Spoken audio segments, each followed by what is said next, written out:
Sarah Chun stood at the edge of the shooting range, her fingers wrapped around a borrowed rifle that felt foreign in her hands. Around her, voices echoed with cruel laughter and dismissive comments. "Look at her stance," someone snickered.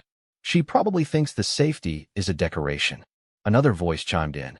"I bet she closes her eyes when she pulls the trigger." What they didn't know was that just 18 months ago, Sarah had been lying in the sand dunes of Somalia, her eye pressed against the scope of a Barrett M82 sniper rifle, watching enemy combatants through crosshairs while her heart beat steady as a metronome. They didn't know that her hands had guided bullets across distances that would make their weekend hunting trips look like child's play. They had no idea that the quiet woman they were mocking had earned her place among the most elite warriors in the world. But sometimes, the most dangerous people are the ones who look like they don't belong. Sometimes, the person everyone underestimates is exactly the one who will leave them speechless. And sometimes, a single trigger pull can shatter every assumption about who you think you're looking at. This is the story of how Sarah Chun went from being the laughingstock of a small-town shooting range to revealing a truth that would change how everyone saw her forever. It's about the weight of secrets, the price of excellence, and what happens when someone pushes the wrong person just a little too far. The moving truck pulled away from the small house on Maple Street, leaving behind only tire tracks in the gravel and a woman standing alone on her new front porch. Sarah Chun watched the vehicle disappear around the corner, taking with it the last connection to her old life. She turned to face the house that would be her home for the foreseeable future, a modest two-bedroom structure with faded blue paint and a garden that had seen better days. Millbrook was the kind of town where everyone knew everyone, where the biggest excitement was usually the Friday night football game, and where strangers were noticed immediately. Sarah had chosen this place precisely because it was the opposite of everywhere she had been for the past decade. No military bases, no classified briefings, no life-or-death decisions made in the span of a heartbeat. Just quiet streets, friendly neighbors, and the promise of anonymity she desperately craved. The first few weeks passed in a blur of unpacking boxes and establishing routines. Sarah found work at the local library, a job that seemed perfect for someone seeking peace and quiet. She enjoyed helping patrons find books, organizing shelves, and losing herself in the methodical nature of the work. Her supervisor, Mrs. Henderson, was a kind woman in her 60s who appreciated Sarah's attention to detail and quiet efficiency. "You're settling in well, dear," Mrs. Henderson said one afternoon as Sarah finished cataloging a new shipment of mystery novels. "Have you thought about joining any of the local clubs or activities? The book club meets every Thursday, and there's a wonderful gardening society that could help you with that backyard of yours." Sarah smiled politely, but declined. She wasn't ready for social connections, not yet. The weight of her past still felt too heavy, too immediate. Every night, she would sit on her back porch with a cup of tea, listening to the sounds of suburban life, and trying to convince herself that this peaceful existence was what she wanted. But peace, Sarah was learning, could be its own kind of prison. Without the adrenaline of missions, without the constant need to stay alert and ready, she felt adrift. Her body missed the physical demands of her training, and her mind struggled with the absence of complex tactical problems to solve. She tried jogging in the mornings, but the tree-lined streets of Millbrook couldn't compare to the varied terrain she was used to navigating.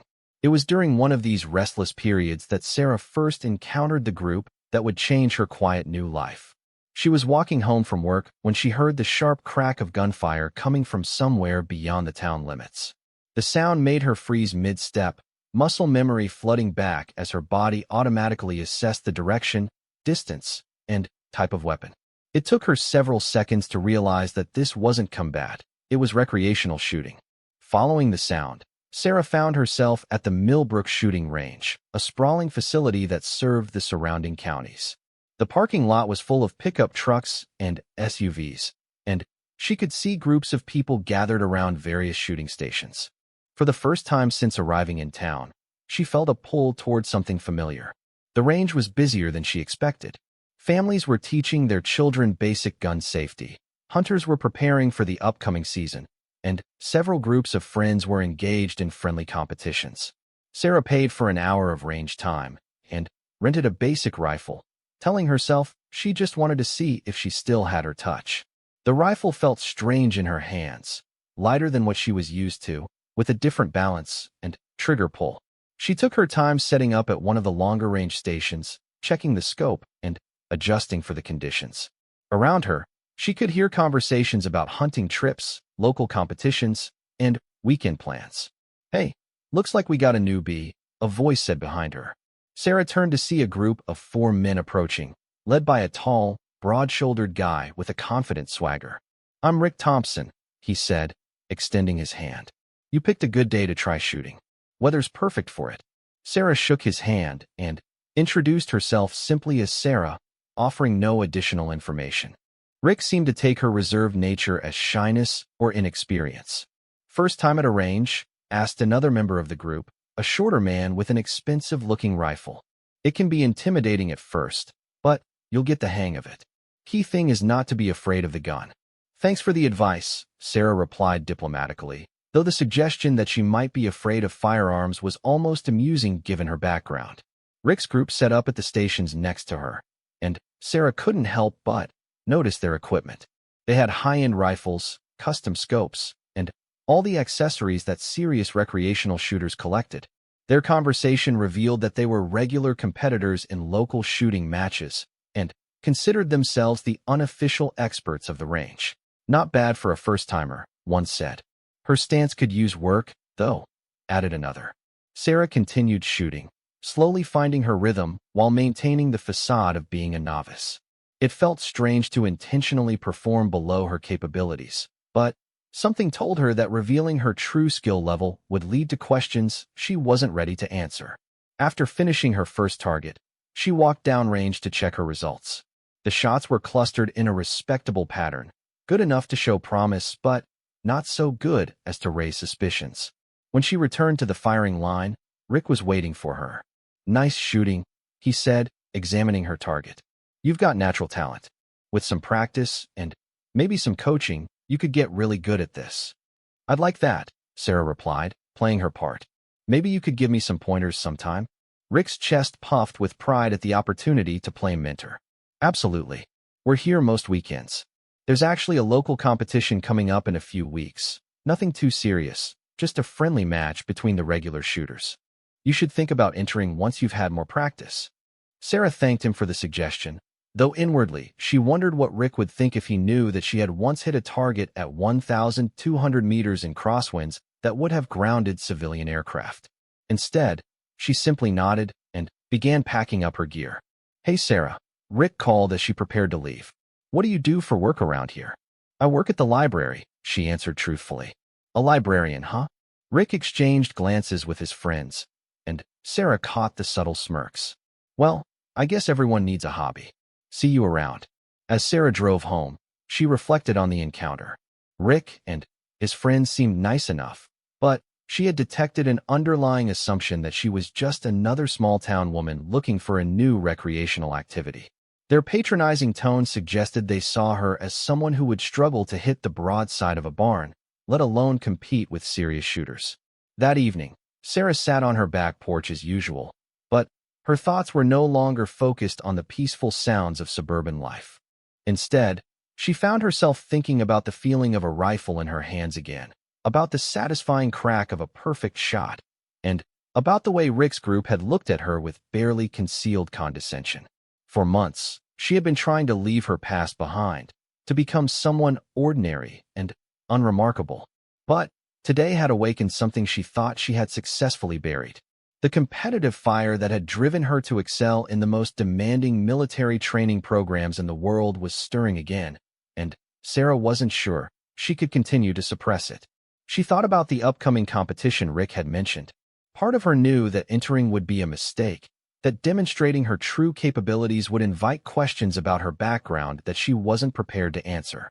But another part of her, the part that had been forged in the crucible of special operations training, bristled at being underestimated so completely. Sarah went inside and made herself dinner, trying to focus on the mundane task of preparing food and washing dishes. But even as she went through the motions of her evening routine, she couldn't stop thinking about the range, about Rick's patronizing smile, and about how it would feel to show them exactly what a librarian was capable of. The next morning, Sarah woke with a sense of purpose she hadn't felt in months. She had made a decision during the night, though she wasn't entirely sure it was the right one. She was going to return to the shooting range, not as someone seeking instruction, but as someone preparing for competition. But first, she needed to be careful. Her current identity was built on being unremarkable, on blending in with her surroundings. If she was going to reveal her true abilities, she needed to do it in a way that wouldn't completely shatter the quiet life she had worked so hard to build. As she got ready for work, Sarah caught sight of herself in the mirror. To anyone looking, she was exactly what she appeared to be, a quiet librarian in a small town, someone who probably spent her weekends reading and tending to her garden. But Sarah knew the truth that lay beneath that ordinary exterior, and for the first time since leaving the military, she was considering letting a small part of it show. The following Saturday morning found Sarah back at the Millbrook shooting range, this time with a deliberate plan. She had spent the week researching the facility online, learning about their regular competitions, and studying the roster of frequent participants. Rick Thompson, she discovered, was something of a local celebrity in shooting circles, having won several regional competitions and mentored numerous up-and-coming shooters. Sarah arrived early, before the weekend crowds gathered, and requested the same shooting station she had used the previous week. The range officer, a grizzled man named Pete who had been running the facility for over 20 years, remembered her from her first visit. "Back again, I see," Pete said, handing her the keys to Station 12. "Rick mentioned you might be a regular now. He said you showed some promise last week." "I enjoyed it more than I expected," Sarah replied honestly. "I'm hoping to improve enough to maybe enter that competition next month." Pete chuckled. "That's ambitious for someone just starting out, but I admire the enthusiasm. Rick's group will be here around 10 if you want some pointers. They're good people to learn from." Sarah thanked him and made her way to the station. She had 2 hours before Rick and his friends would arrive. 2 hours to practice in a way that would appear to show rapid improvement while still concealing her true capabilities. It was like performing an elaborate dance, requiring her to calibrate every shot to tell a specific story. She started with the same basic rifle she had rented the week before, taking deliberately careful aim and producing shots that were noticeably better than her previous session, but still well within the range of what a talented beginner might achieve with focused practice. Each target told the story of someone who had clearly spent time thinking about technique, someone who was applying instruction and seeing steady progress. By the time Rick's group arrived, Sarah had several targets that showed a convincing progression from good to very good. She was in the middle of reloading when she heard Rick's familiar voice calling out to her. "Sarah, good to see you back," Rick said, approaching with his 3 companions from the previous week. "Pete mentioned you've been here since opening. That's dedication. I figured if I was going to do this, I should take it seriously," Sarah replied, gesturing toward her targets. "I've been trying to remember everything you told me about stance and breathing." Rick examined her latest target with obvious surprise. "This is really impressive improvement for 1 week. You've been practicing somewhere else too?" Sarah had anticipated this question.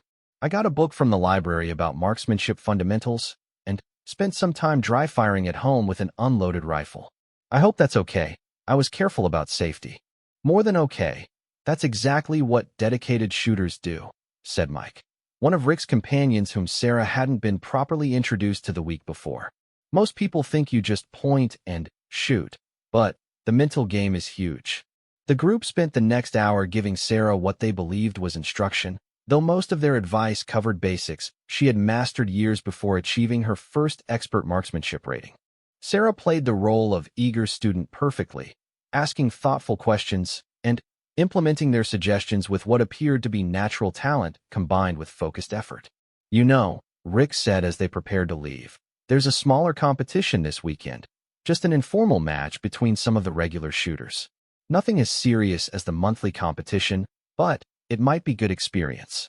You interested in watching, maybe learning how these things work?" Sarah considered the offer carefully. Watching would give her valuable intelligence about the local shooting community while maintaining her cover as someone still learning the ropes. "That sounds really helpful. I'd love to observe." "Great," Rick replied. "It starts at 9 tomorrow morning. Nothing fancy, just 5-round groups at various distances, best average score wins. Should be educational. That evening, Sarah found herself facing a familiar dilemma. Every instinct developed through years of military training told her to gather intelligence on her competition, to study their techniques, and identify their weaknesses. But doing so would mean treating these friendly local shooters as adversaries, applying tactical thinking to what was supposed to be recreational activity. She decided on a compromise. She would observe tomorrow's match with genuine interest in understanding the local shooting culture, not as reconnaissance for future dominance. She was trying to build a new life, not recreate the competitive intensity that had defined her previous one.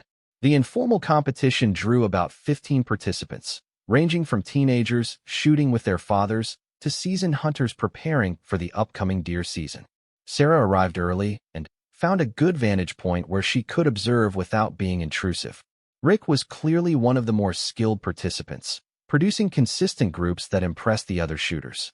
His technique was solid, though Sarah noticed several areas where military training might have given her advantages. His breathing pattern between shots was inconsistent, and he seemed to rush his follow-up shots when he had a good first round. More interesting to Sarah was the social dynamic of the competition. Despite the competitive element, the atmosphere was remarkably supportive. Shooters offered encouragement to their rivals, shared equipment when someone had problems, and celebrated each other's successes genuinely. It was a far cry from the intense, high-stakes environment Sarah was accustomed to. Pretty impressive, isn't it? Rick found her during a break between distances. That's exactly the kind of shooting you'll be able to do with more practice. Sarah nodded appropriately, though privately, she was calculating how much she would need to hold back to make the competition interesting rather than embarrassing. Everyone seems so skilled. I feel like I have a lot of catching up to do. Don't sell yourself short. Mike chimed in, joining their conversation. Your improvement from last week was remarkable. Natural talent like that can't be taught. The comment made Sarah uncomfortable in a way she hadn't expected. These people were being genuinely kind to her, offering encouragement and support to someone they believed was a beginner. They had no way of knowing that their kindness was being received by someone who could probably outshoot any of them with minimal effort. As the competition concluded, Sarah found herself genuinely conflicted. The friendly, supportive community she had discovered was exactly the kind of social connection she had been avoiding since leaving the military. But accessing that community required maintaining a deception that felt increasingly problematic. Rick's group invited her to join them for lunch at a local diner, a tradition following their weekend shooting sessions. Sarah accepted, telling herself that understanding the social dynamics was important for maintaining her cover.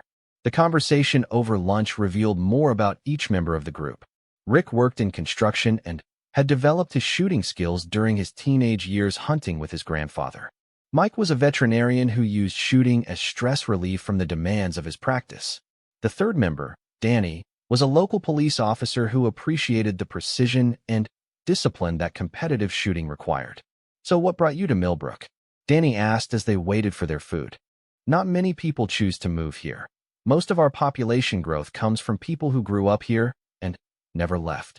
Sarah had prepared for this question, developing a backstory that was mostly true while omitting crucial details.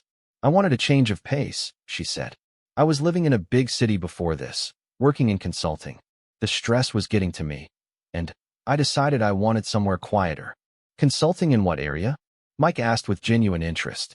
Security consulting, Sarah replied, which was technically accurate if extremely vague. Risk assessment, that sort of thing. Not very exciting. Rick laughed. Well, you definitely found the opposite of exciting here. Biggest security risk in Millbrook is whether someone remembers to lock their car doors. The conversation moved on to other topics, but Sarah noticed that her vague answers seemed to satisfy their curiosity. Small-town politeness discouraged too much probing into newcomers' backgrounds, especially when those newcomers seemed pleasant and well-intentioned. As lunch concluded, Rick brought up the upcoming monthly competition again. I know you said you were interested in entering, but I want to make sure you understand what you'd be getting into. Some of these guys have been competing for decades. It's not that we don't want new participants, but I'd hate to see you get discouraged. Sarah appreciated his concern, even as she recognized the condescension underlying it. I understand I'd probably finish near the bottom, but I think the experience would be valuable. Plus, I have to start somewhere, right? That's the right attitude, Danny agreed. Win or lose, competition makes you a better shooter. Just don't expect too much from your first time out. As they parted ways, each member of Rick's group offered to help Sarah prepare for the competition. Rick suggested additional practice sessions, Mike offered to help her select better equipment, and Danny provided tips for managing competition nerves. Their generosity was genuine, but Sarah couldn't shake the feeling that their help was based on assumptions about her capabilities that were completely wrong. That afternoon, Sarah returned to the range for what she told Pete would be a short practice session. With Rick's group gone, and most of the weekend crowd departed, she had the facility largely to herself. For the first time since arriving in Millbrook, she allowed herself to shoot without restraint.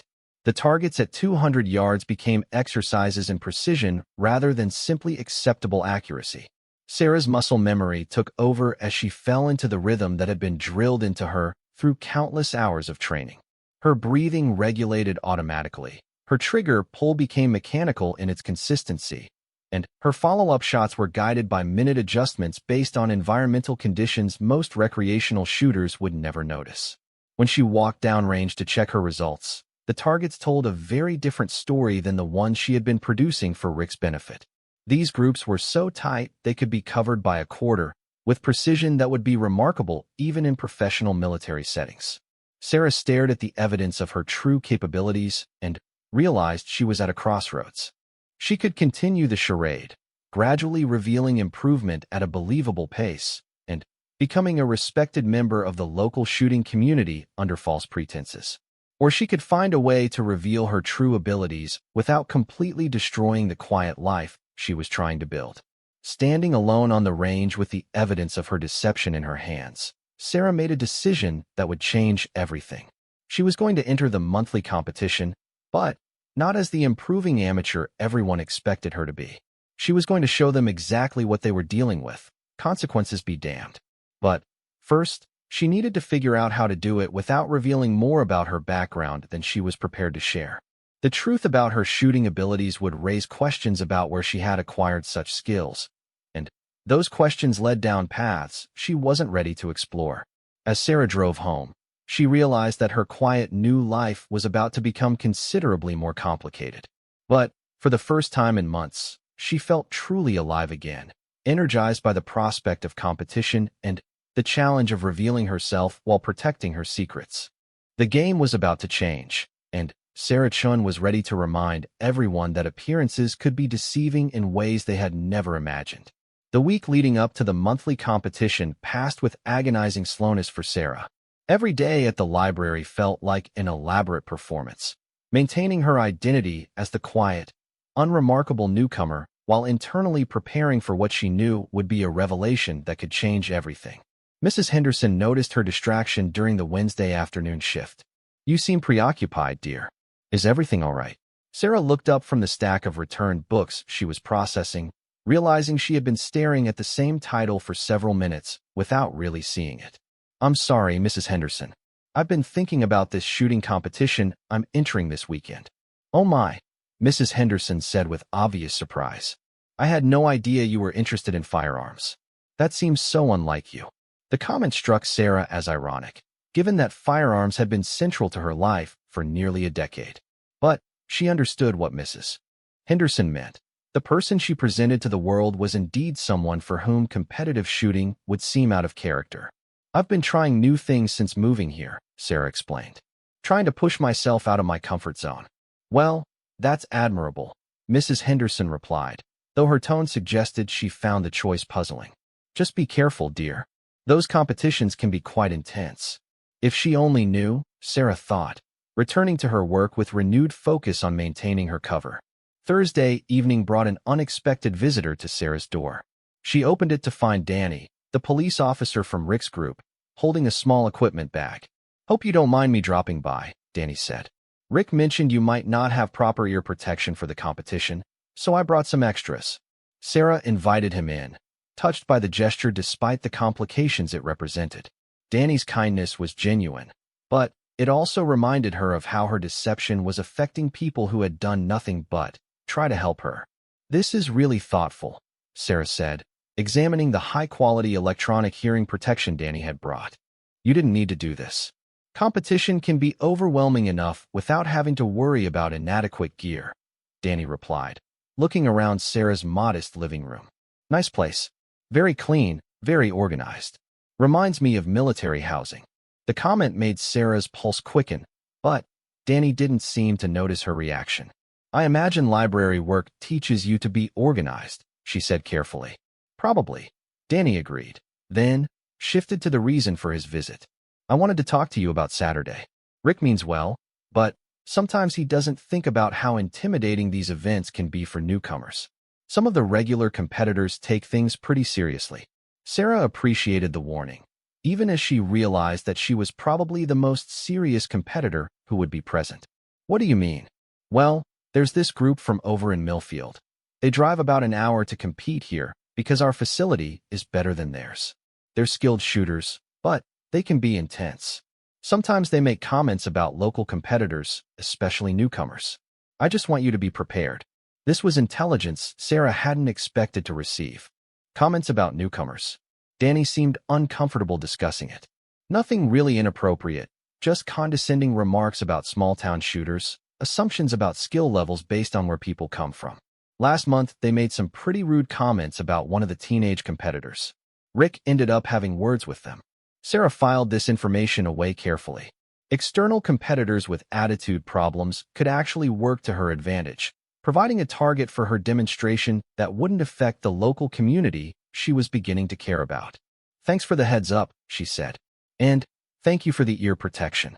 I'll make sure to return it after the competition. Keep it, Danny said, heading toward the door. Consider it a welcome to the community gift. And don't let anyone make you feel like you don't belong out there. Everyone starts somewhere. After Danny left, Sarah sat in her living room thinking about the conversation. These people were going out of their way to support someone they believed was a novice competitor, offering equipment and encouragement with no expectation of anything in return. Their kindness made her deception feel even more problematic. But it was too late to change course now. She had committed to the competition, and backing out would raise its own questions. She just had to find a way to reveal her capabilities without completely betraying the trust these people had placed in her. Friday brought one final complication. Rick called her at the library during her lunch break. Hey Sarah, I hope you don't mind me calling you at work. Pete mentioned that you've been practicing a lot this week, and I wanted to check on how you're feeling about tomorrow. Sarah had indeed been at the range every evening after work, but her practice sessions had been carefully calibrated to show steady improvement rather than reveal her true abilities. I think I'm as ready as I can be. Nervous, but excited. That's normal, Rick said. Listen, I wanted to give you a heads up about something. I talked to some of the other regulars, and we're thinking about making this competition a little more interesting. What do you mean? Well, the guy who usually sponsors these events had to back out last minute, so we're putting together our own prize pool. Nothing crazy, just $50 entry fee. Winner takes 70%, second and third split the rest. Makes it more meaningful than just bragging rights. Sarah processed this information quickly. A money competition would attract more serious participants and create higher stakes. It also meant her demonstration would have greater impact and potentially more serious consequences. That sounds fine, she said, though internally she was recalculating her approach. Is everyone okay with that change? Most people, yeah. The Millfield group is definitely interested. They were asking if they could increase the stakes even more, but we kept it reasonable. Should be a good competition. After Rick hung up, Sarah realized that the dynamic of the event had shifted significantly. What had been planned as a friendly local competition was now becoming something more serious, with money on the line and outside competitors looking to prove their superiority over the local shooters. The more she learned about the situation, the more she felt justified in what she was planning to do. The condescending outsiders Danny had warned her about deserved to learn some humility, and the local community deserved to see that their new member was more than capable of representing them well. Saturday morning dawned clear and cool, perfect conditions for precision shooting. Sarah arrived at the range to find a larger crowd than she had expected, with several vehicles bearing license plates from surrounding counties. The increased competition had apparently drawn participants from a wider area than usual. She checked in with Pete, who seemed excited about the elevated interest in the event. "Biggest turnout we've had for a monthly competition in years," he told her. "Word got around about the prize money, and serious shooters from 3 counties are here." Sarah paid her entry fee and received her competitor number, 17. She found Rick and his group near the equipment check area, where they were examining their rifles with more intensity than she had seen during their casual range sessions. "Sarah," Rick called out when he spotted her. "Glad you decided to stick with it. How are you feeling? Ready to learn?" She replied, which was technically true, though not in the way Rick would interpret it. Mike approached carrying what was obviously a custom rifle worth more than most people's cars. "I brought some extra ammunition if you want to try different loads," he offered. Sometimes match-grade ammunition can make a big difference. Sarah thanked him for the offer while internally noting that her own ammunition selection had been based on ballistic performance characteristics that these recreational shooters had probably never considered. She had spent considerable time and money assembling loads that would perform consistently across varying environmental conditions. "Those are the Millfield guys," Danny said quietly, nodding toward a group of 4 men setting up expensive equipment at the far end of the range.